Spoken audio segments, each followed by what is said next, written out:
Hello. स्वागत है आपका दोबारा से हमारे चैनल में। और आज हम थोड़ी सी बात आगे बढ़ाएंगे।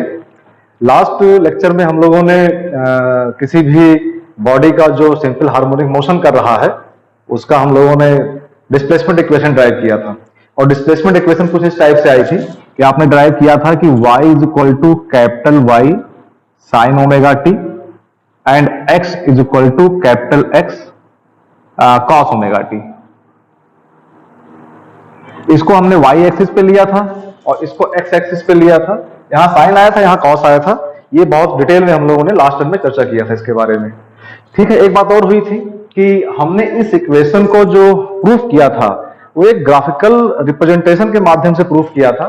एक पार्टिकल लिया था, सर्कुलर पाथ में मूव कर रहा था और उस पार्टिकल का y एक्सिस या x एक्सिस पर जो पॉइंट का प्रोजेक्शन था उसका projection straight line motion about a mean position to and fro कर रहा था, तो उसे हमने सचम कहा था। और उसी जो प्रोजेक्शन पॉइंट था उसी का इक्वेशन ये आया था, क्योंकि साइन कॉस का टर्म आ रहा है तो हम कह रहे थे कि ये हार्मोनिक फंक्शन है और इसलिए सिंपल हार्मोनिक मोशन दे रहा था। एक बात वहां ये भी हुई थी कि इसी इक्वेशन को हम दूसरे मेथड से भी निकाल सकते हैं। आज हम लोग कुछ उसी बात की चर्चा करने वाले हैं। वैसे आज बोर्ड पे देख रहे हैं कि हमारा टॉपिक तो क्या है। टॉपिक ये है कि displacement and natural frequency of A vibrating body. Main M हमारा यही है निकालना कि डिस्प्लेसमेंट इक्वेशन क्या होगी और उस सिस्टम की नेचुरल फ्रीक्वेंसी क्या होगी।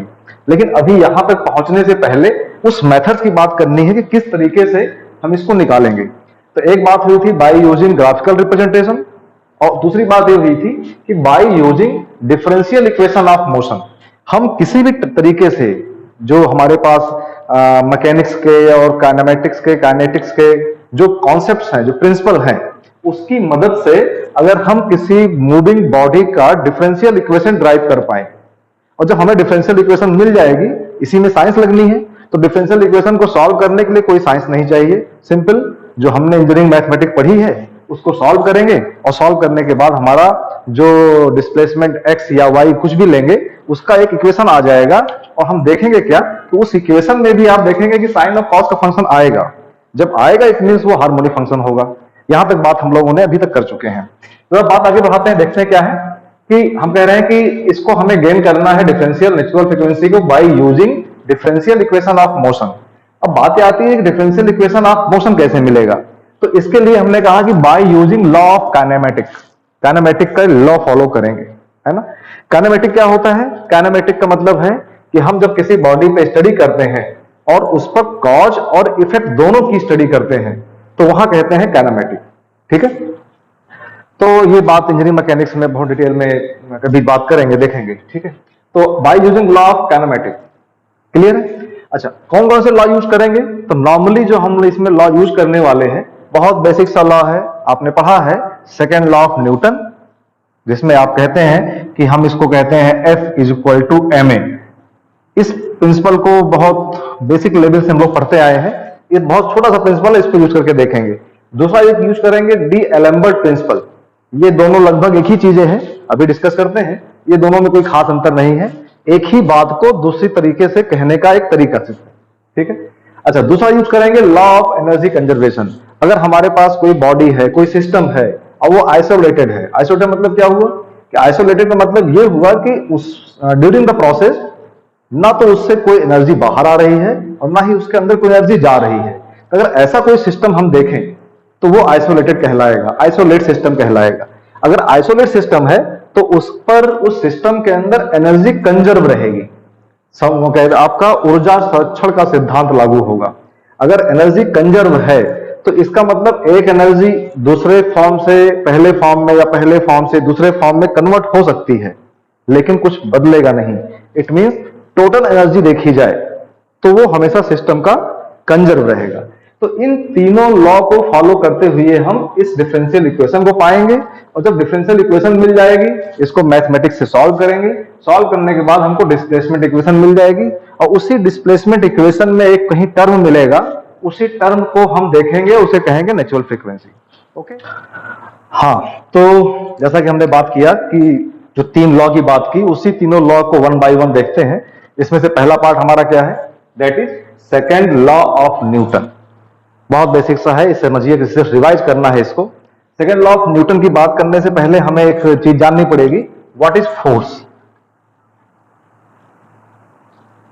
फोर्स, तो फोर्स के बारे में बहुत कुछ आप जानते हैं, लेकिन एक बात, एक लाइन मुझे बोलनी है कि फोर्स एक एक्सटर्नल एजेंसी है जो किसी भी बॉडी की पोजीशन को चेंज करने के लिए जिम्मेदार है, चेंज करती है या चेंज करने की कोशिश करती है।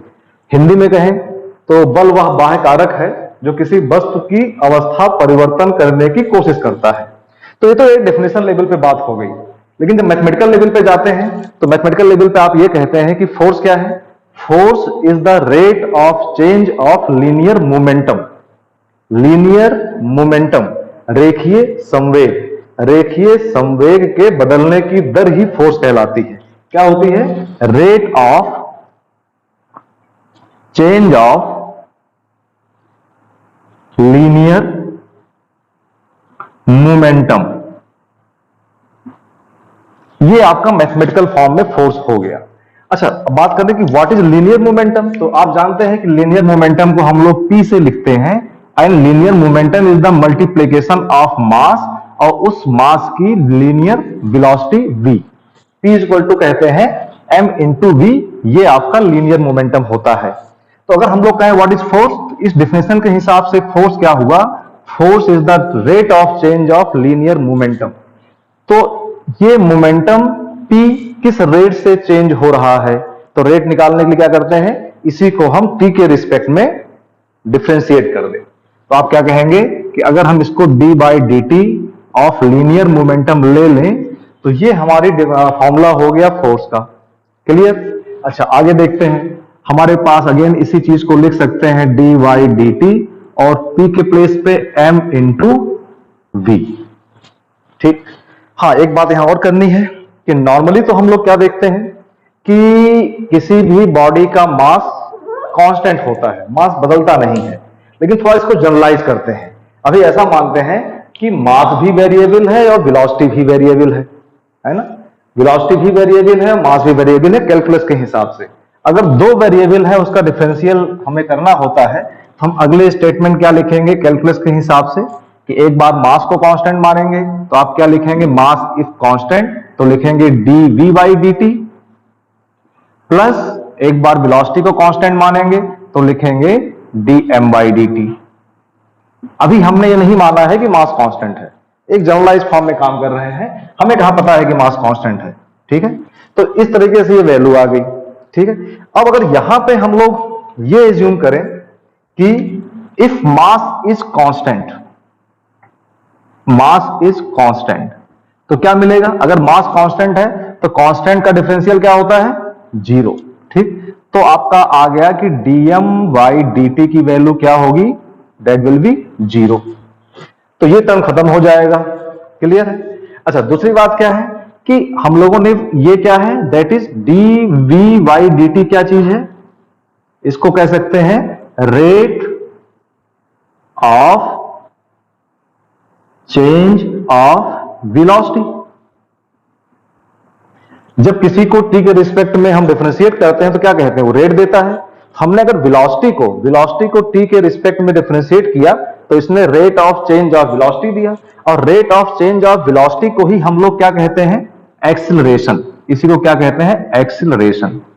ठीक है, अब इसी को हम लोग लिख रहे हैं यहां पे स्मॉल a।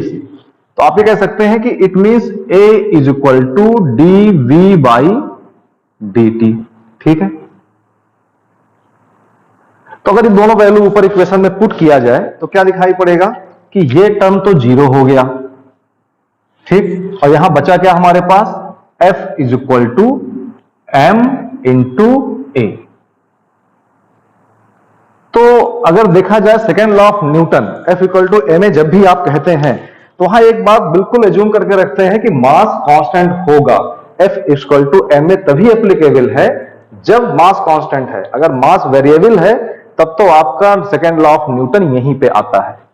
ठीक है, ऐसे कुछ केसेस हैं जहां पे मास वेरिएबल होता है। ठीक, ऐसे बहुत सारे एग्जांपल आपको देखने को मिलेंगे। जैसे कहा जाए कि अगर आप कहते हैं एक नाव में बैठे हैं, कुछ सामान लेके बैठे हैं, 10 20 50 ईंटें लेके बैठे हैं, और आप उसमें से एक एक ईंटा फेंक रहे हैं बाहर पानी में, तो अल्टीमेटली नाव का जो मास है वो चेंज हो रहा है, उसका इफेक्ट उसकी वेलोसिटी पे पड़ेगा, ठीक है ना, उस पर लगने वाले फोर्सेस पे पड़ेगा। कभी इसको टेस्ट कर सकते हैं ऐसा करके, ठीक है। तो खैर वो बात की बात है, हमें वहां उससे मतलब नहीं है। This is the concept of second law of Newton. तो हम लोग नेक्स्ट पार्ट पे आते हैं। पहला part second law of Newton था, देख लिया हम लोगों ने, है ना। इसमें ये कह सकते हैं कि इस पूरे का जो लिखा हुआ है फॉर्मूला, इसका मतलब क्या है कि अगर हमारे पास कोई एक बॉडी है जिसका मास m है और हम इस पे अगर एक फोर्स लगाते हैं F, this is applied force हम लगा रहे हैं, तो ये जो बॉडी है मास m जो रेस्ट में है, इस फोर्स के लगने के बाद ये आगे की तरफ, मतलब फोर्स की डायरेक्शन की तरफ मूव करने लगेगी with acceleration a। With acceleration a है, इसका मतलब वेलोसिटी कांस्टेंट नहीं होगी, जब तक एक्सेलरेशन रहेगा वेलोसिटी कांस्टेंट नहीं होगी, ठीक है। अब नेक्स्ट पार्ट पे आते हैं, that is d'Alembert principle, ठीक। ये बड़ा मजेदार सा चीज है और इसको अभी देखेंगे तो लगेगा कि इसमें और इसमें कोई अंतर नहीं है, बिल्कुल सेम चीज है। बस यूं लगता है कि कान को पकड़ना है, चाहे इधर से पकड़े चाहे उधर से पकड़े, ठीक है।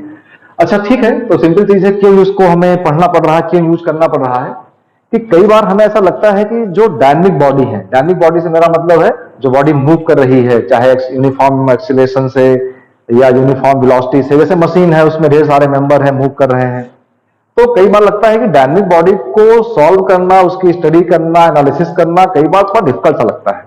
और ऐसा लगता है कि अगर ये बॉडी रेस्ट में होती तो रेस्ट कंडीशन के जो फॉर्मूले होते हैं, जिसे हम लॉ ऑफ इक्विलिब्रियम के नाम से जानते हैं, साम्यावस्था के नाम से जानते हैं, उसको यहां लगा पाते तो बहुत आसानी से काम हो जाता। तो इस प्रिंसिपल का यूज करके हम किसी भी डायनामिक सिस्टम को स्टैटिक सिस्टम की तरह डील कर सकते हैं।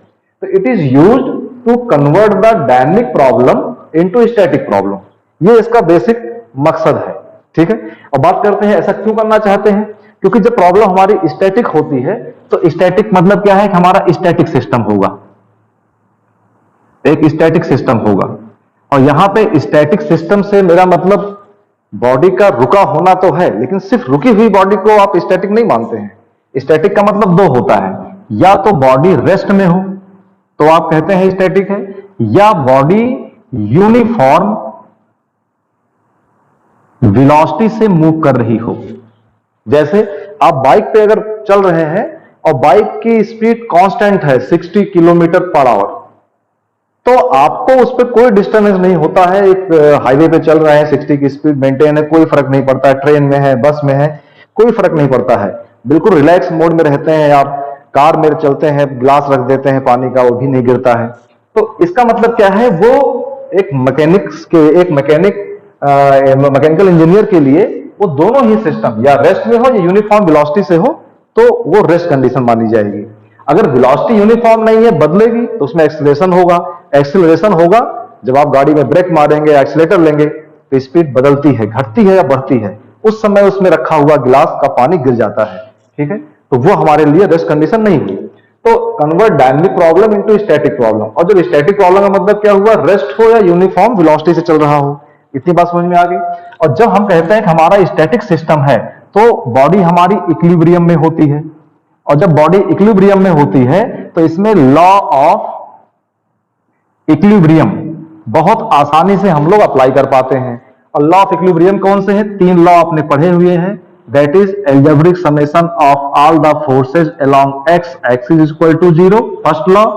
सेकेंड लॉ है algebraic summation of all the forces along y axis is equal to 0, and third है algebraic summation of all the moment about any point should be 0। ये तीन लॉ होते हैं लॉ ऑफ इक्विलिब्रियम। तो आप चाहते हैं कि इसको लगा पाए, ठीक है। तो अगर हमने डी लैम्बर्ट प्रिंसिपल से डायनामिक को स्टैटिक बदल लिया, तो फिर स्टैटिक को इन तीनों से हम यूज करके सॉल्व कर सकते हैं, रिजल्ट हमारा सेम आएगा, यही हमारा मकसद है, ठीक है। यहां पे जब इसको डी लैम्बर्ट प्रिंसिपल पढ़ने जाते हैं तो एक वर्ड आता है, उसको हम नाम देते हैं inertia. What is the meaning of inertia? Inertia को हिंदी में बोलते हैं जड़त्व, ठीक है। जड़त्व से मतलब यहां पे यह है कि किसी बॉडी का मास उसका जड़त्व कहलाता है। मींस जो जड़ है मतलब जिसको चेंज करना बहुत मुश्किल है। तो जिस बॉडी का मास जितना ज्यादा होता है उसका कहते हैं कि इनर्शिया उतना ही ज्यादा है, उसको शिफ्ट करना, चेंज करना उतना ही मुश्किल है।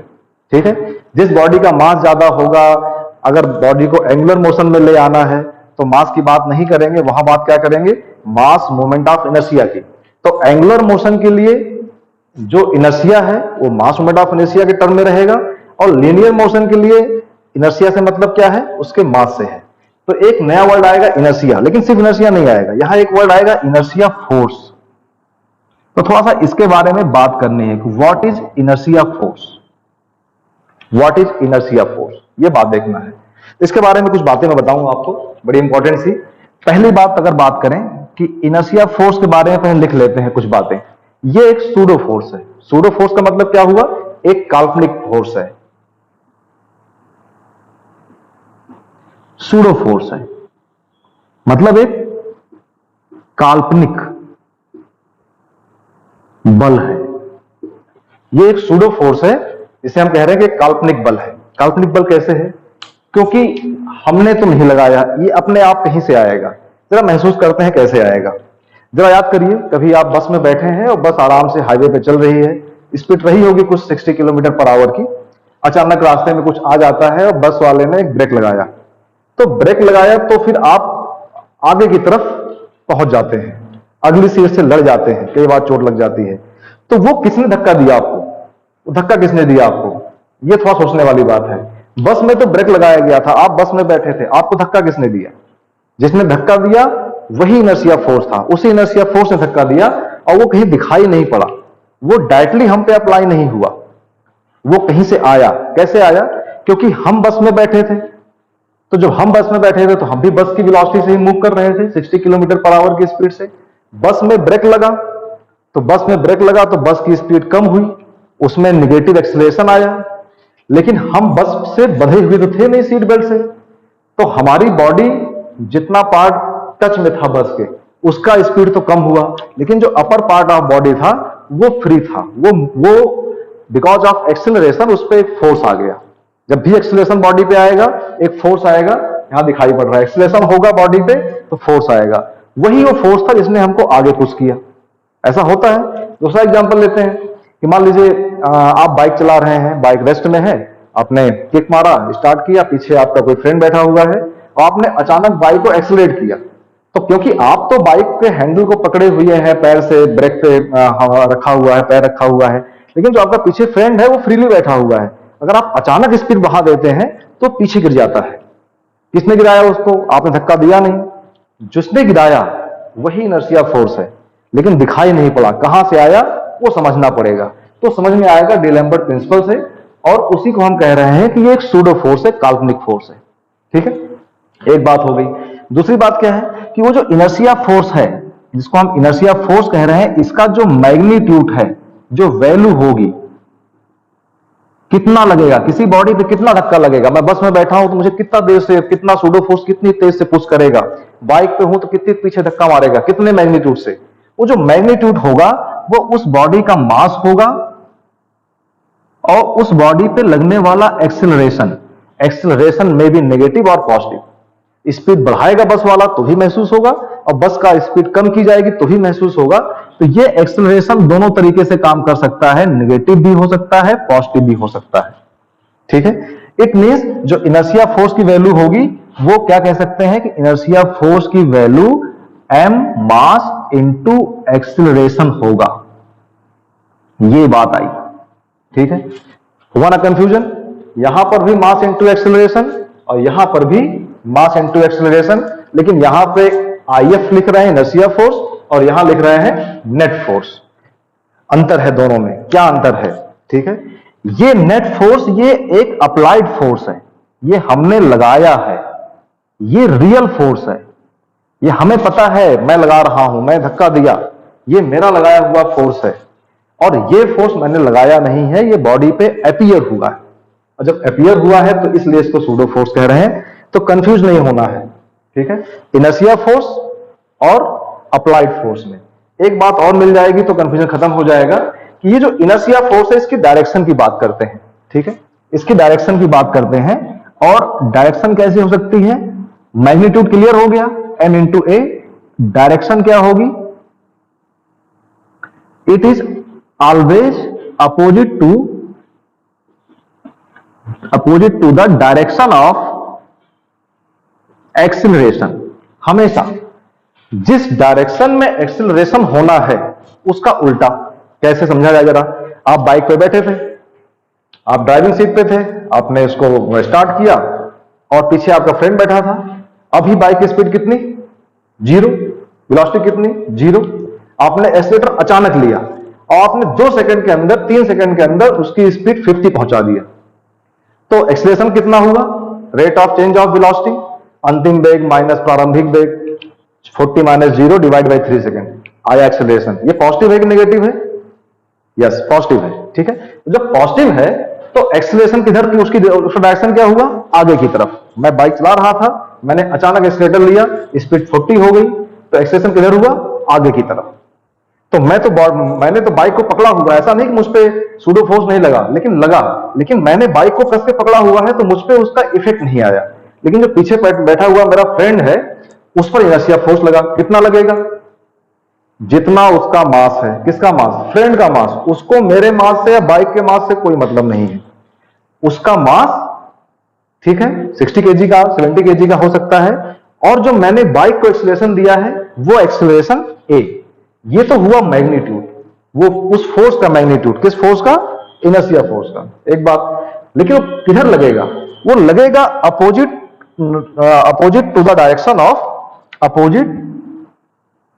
डायरेक्शन ऑफ एक्सीलरेशन, ठीक है।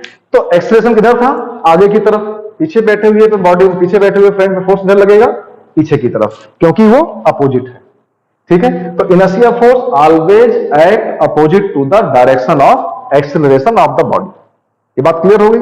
तो इस तरीके से हमने इनर्शिया फोर्स जैसे टर्म को समझा। अब जरा देखते हैं कि inertia force d'Alembert principle में क्या खेल खेलता है, कैसे काम करता है, ये जरा समझना है, ठीक है। ठीक है, तो देखते हैं कि inertia force d'Alembert principle में कैसे रोल निभाता है। ठीक, एज्यूम करते हैं जरा कि हमारे पास सपोज दैट एक बॉडी है, मास इसका m है। अभी हम ये केस लेते हैं, इस बॉडी पर हमने एक फोर्स लगाया F फोर्स लगाया F, ये अप्लाइड फोर्स है। तो ये बॉडी जाहिर सी बात है आगे की दिशा में फोर्स की डायरेक्शन में मूव करेगी विद एक्सीलरेशन a। ये इसका एक्सीलरेशन हुआ, ठीक है। तो यहां पे इस केस में तो हम लोग कह देते हैं if a body is moving with A acceleration, तो उस पर लगने वाला फोर्स कितना होगा, अप्लाइड फोर्स का मैग्नीट्यूड क्या होगा, दैट विल बी ma। यहां एक बात मैं बार बार कहना चाहता हूं कि F अप्लाइड फोर्स है। F क्या है, applied force, applied net force, ठीक है। ये तो आपका सेकंड लॉ ऑफ न्यूटन हो गया, यहां कोई बात नहीं करनी है। अब जरा आगे बढ़ते हैं, इनर्शिया फोर्स के साथ काम करते हैं। फिर से यही बॉडी बनाते हैं, suppose that mass is m, हमने इस पे फोर्स लगाया है capital F, applied force, net applied force, और ये बॉडी a एक्सीलरेशन से आगे की तरफ मूव कर रही है, ठीक है। अब यहां पे पिक्चर में आता है इनर्शिया फोर्स। इनर्शिया फोर्स क्या होता है, उसका मैग्नीट्यूड क्या होगा, ma, और डायरेक्शन क्या होगा, opposite to the direction of acceleration, ठीक है। Opposite to the direction of acceleration. a का डायरेक्शन किधर है, a का डायरेक्शन किधर है, राइट साइड में, इस तरफ चल रहा है a। तो इस पर एक इनर्शिया फोर्स काम करेगा, एक इनर्शिया फोर्स काम करेगा opposite to the direction of acceleration, इसके अपोजिट काम करेगा। इसको हम कह रहे हैं इनर्शिया फोर्स, और इसकी वैल्यू क्या होगी, mass into acceleration, mass into acceleration. और जैसे ही इसको आपने अप्लाई किया, अब इस सिस्टम को आप कह सकते हैं कि ये एक स्टैटिक सिस्टम हो गया, ये एक स्टैटिक सिस्टम हो गया। लेकिन ये सिस्टम कैसा था, ये डायनेमिक था। रियल सिस्टम में तो F, M और A यही तीन चीजें थी, लेकिन अगर सूडो फोर्स को हम इस पे अप्लाई कर दें तो ये बॉडी चल भी रही है, लेकिन कहेंगे रेस्ट में है ना। कल्पना करके देखेंगे, इमेजिन करेंगे कि रेस्ट में है। अब जब अगर रेस्ट में है तो इस पे law of static equilibrium follow हो सकते हैं, वही sigma F X sigma F Y sigma is equal to 0। ठीक है, अब जरा इसकी देखते हैं। अगर ये बॉडी रेस्ट में है तो जाहिर सी बात है, कैसे कोई बॉडी कैसे रेस्ट में होती है, जब उस पर नेट फोर्स 0 हो। कहने का मतलब क्या हुआ कि जितने फोर्स राइट में लग रहे हैं, जितने फोर्स लेफ्ट में लग रहे हैं, सबको सम कर दिया जाए तो अगर वैल्यू 0 आती है तभी रेस्ट में हो सकती है। ठीक है, तो अगर हम ये माने कि इस डायरेक्शन में सारे फोर्स को पॉजिटिव लेंगे और इस डायरेक्शन में सारे फोर्स को नेगेटिव लेंगे, तो आप कह सकते हैं कि F पॉजिटिव है और Ma नेगेटिव है। तो यहां से इक्वेशन बन सकती है कि F, ठीक है, F प्लस माइनस Ma, क्योंकि Ma नेगेटिव है, इसका सम क्या होना चाहिए, 0। ठीक है, तो इसको लिख सकते हैं कि F minus Ma is equal to 0। तो किसी चीज को अब यहां पर ये कह सकते हैं कि this is applied force, applied net force and this is inertia force. किसी बॉडी पर लगने वाले सभी अप्लाइड फोर्स का सम प्लस उस पर इनर्शिया फोर्स अगर ऐड कर दिया जाए तो उस पर नेट फोर्स 0 हो जाता है और ये बॉडी हमारी रेस्ट में आ जाती है। ठीक है, तो दिखने में बिल्कुल सेम लग रहा है, कोई बहुत बड़ी चीज नहीं है। जब तक इसका एक आध दो प्रॉब्लम सॉल्व नहीं करेंगे तब तक कुछ शायद क्लियर ना हो। ये Ma वही फोर्स है जिसने मुझे बस में धक्का दिया था, ये वही फोर्स है जिसने बाइक से मुझे गिराया था। ठीक है, ये वाला फोर्स है, ये वाला फोर्स नहीं है, ये वाला फोर्स है। क्लियर है? अगर इसको यहां से देखा जाए तो यहां पे दिखाई पड़ रहा है मैथमेटिक के लिहाज से। अगर Ma को इधर ले आए तो यहां कह सकते हैं कि इसको कन्वर्ट करके F minus Ma is equal to 0। तो ये दोनों ही लगभग एक ही चीज दिखाई पड़ती हैं। ठीक है, एक ही चीज को दो तरीके से समझने का अंतर है, लिखने का नहीं, समझने का अंतर है। यहां पे ये अप्लाइड फोर्स है और ये मास इंटू एक्सीलरेशन कह सकते हैं कि F के बराबर होगा। यहां इसको कह रहे हैं इनर्शिया फोर्स है। ठीक है, तो इतनी बात हो गई। आगे देखेंगे इसमें कुछ और आगे क्या कर सकते हैं जी। तो तीसरा यहां पे हम लोग यूज करने वाले हैं और जिसका नाम है लॉ ऑफ एनर्जी कंजर्वेशन, ऊर्जा संरक्षण का सिद्धांत, इस नाम से इसको हम जानते हैं। ठीक है, law of energy conservation. Statement क्या है कि अगर कोई ऐसा सिस्टम है जो कि आइसोलेटेड है, आइसोलेटेड से मतलब बात हुई कि उससे ना तो कुछ बाहर आएगा ना कुछ अंदर जाएगा, क्योंकि यहां थर्मोडायनेमिक्स की बात नहीं कर रहे हैं, तो मास का अंदर जाना बाहर आने से बात नहीं हो रही है, यहां बात हो रही है एनर्जी से। ना कोई एनर्जी बाहर जाएगी और ना ही अंदर आएगी, वो सिस्टम आइसोलेट कहलाएगा। तो स्टेटमेंट क्या है, total energy of A isolated system remains constant. ठीक है, और इसका मतलब आइसोलेट का मतलब क्या हुआ, नो एनर्जी इन और आउट, कोई भी एनर्जी इससे अंदर बाहर नहीं होगी, इसी को आप कहेंगे आइसोलेटेड सिस्टम। ठीक है, इसको जरा एग्जांपल से समझा जाए तो शायद ज्यादा क्लियर होगा। जैसे कहा जाए, एक सिंपल पेंडुलम का एग्जांपल दोबारा से लें। ये हमारे पास एक सिंपल पेंडुलम है और ये पेंडुलम कुछ इस टाइप से ऑसिलेट कर रहा है। ये इसका इक्विलिब्रियम मीन पोजीशन है और ये राइट में टॉप है, ये लेफ्ट में टॉप है, इससे आगे नहीं जाएगा, इसके इधर नहीं जाएगा। इस सिस्टम को हम आइसोलेट बनाना चाह रहे हैं। आइसोलेट बनाने से मतलब क्या है कि एक बार इसको इनिशियल डिस्प्लेसमेंट देके छोड़ दिया, छोड़ने के बाद ऐसे ऐसे मूव करता रहेगा। आइसोलेट होने का मतलब क्या है, अब दोबारा इसे टच नहीं करेंगे, पहली बात। दूसरी बात क्या है, इस सिस्टम से कोई एनर्जी बाहर नहीं आएगा। तो क्या मानना पड़ेगा, मानना यह पड़ेगा कि यहां पर कोई भी एयर रेजिस्टेंस नहीं है, कोई फ्रिक्शन नहीं है। एक आइडियल केस माने, अगर कोई एयर रेजिस्टेंस नहीं है, कोई फ्रिक्शन नहीं है, तो इसकी एनर्जी बाहर आएगी भी नहीं। और जब बाहर नहीं आएगी तो ऐसा होगा कि जीवन भर, जिंदगी भर, life long, for infinite time of period ये ऑसिलेट ही करता रहेगा। क्यों? क्योंकि अभी सिस्टम आइसोलेट हो गया है, ना इसे हम एनर्जी दे रहे हैं और ना एनर्जी ले रहे हैं। ऐसी कल्पना किया जाए, ऐसा इमेजिन किया जाए, तो अगर ये सिस्टम आइसोलेटेड सिस्टम है तो ऐसा होगा। अब जरा देखते हैं क्या होने वाला क्या है कि हमने इस मास को इनिशियल डिस्प्लेसमेंट यहां लेके आए, तो क्या किया मैंने इस सिस्टम पे वर्क किया। मेरी एनर्जी से, मेरी ऊर्जा से ये मास अपनी मीन पोजीशन से शिफ्ट होकर यहां आया। इसने थोड़ी सी हाइट, पहले यहां पे था, पहले इसकी हाइट देखी गई, तो पहले इसका ये अब यहां पहुंच गया, इसने इतनी हाइट गेन कर लिया। किसने गेन कराया? मैंने गेन कराया। मैंने अपनी एनर्जी इस पे खर्च किया और यहां से यहां तक पहुंच गया। तो खर्च करने का मतलब मैं कहूंगा कि मैंने इस सिस्टम पे वर्क डन किया, और जो मैंने इस पे वर्क किया उसकी वजह से बॉडी यहां पहुंचा। वो एनर्जी कहां गई? जो मैंने वर्क किया उससे जो एनर्जी मैंने इसको दिया कहां गई? वो एनर्जी यहां पर इस बॉडी में as a potential energy, as a स्थितिज ऊर्जा स्टोर हो गई। कैसे? हाइट इसने h गेन कर लिया, और अगर इसका मास यहां पे अगर m है तो आप कहेंगे कि यहां पे पोटेंशियल एनर्जी आपकी हो गई m, g और h। ऐसा होगा कि नहीं होगा? इस समय इसमें पोटेंशियल एनर्जी mgh है, इसको मैंने ऐसे पकड़ रखा है, तो मोशन तो है नहीं, वेलोसिटी तो जीरो है, तो काइनेटिक एनर्जी कितनी होगी इस कंडीशन पे? इस कंडीशन पे काइनेटिक एनर्जी कितनी होगी? जीरो। इस पोजीशन पे क्या दिखाई पड़ा कि potential energy mgh maximum, mgh मतलब मैक्सिमम, और ऊपर नहीं जा रहा है, ठीक है। और यहां पे क्या हुआ? Kinetic energy zero. अब मैंने इसको छोड़ दिया, छोड़ा तो ये अपनी पोटेंशियल एनर्जी को कम करने लगेगा, नीचे जाएगा, कम होगा, कम करेगा, लेकिन एनर्जी जाएगी कहां? क्योंकि सिस्टम तो आइसोलेट है। तो वो जो पोटेंशियल एनर्जी है, क्योंकि अब जब नीचे जाएगा इसमें वेलोसिटी हो जाएगी, इस पॉइंट के अबाउट एंगुलर वेलोसिटी हो जाएगी, तो इसमें एक काइनेटिक एनर्जी आ जाएगी, half I omega square angular kinetic energy, ठीक है।